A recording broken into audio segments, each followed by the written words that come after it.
त्याचा मुख्य कार्यकारी अधिकारी पदाचा कार्यभार घेतल्यानंतर पहिल्यांदा मी आज नांदेड शहरातील सर्व प्रिंट मीडिया आणि इलेक्ट्रॉनिक मीडियाच्या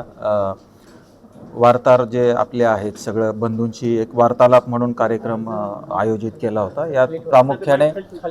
प्रशासनाची भूमिका आणि जनतेचं जे प्रतिबिंब मीडियामधून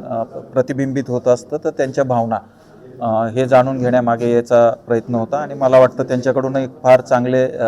पॉझिटिव्ह फीडबॅक आम्हाला मिळालेले आहेत, जेणेकरून त्याच्यातून आम्हाला कार्यपद्धतीत एकंदरीत जिल्हा परिषदेच्या प्रशासनात किंवा एकंदरीत कामकाजाबाबत करण्यास मदत होईल। आणि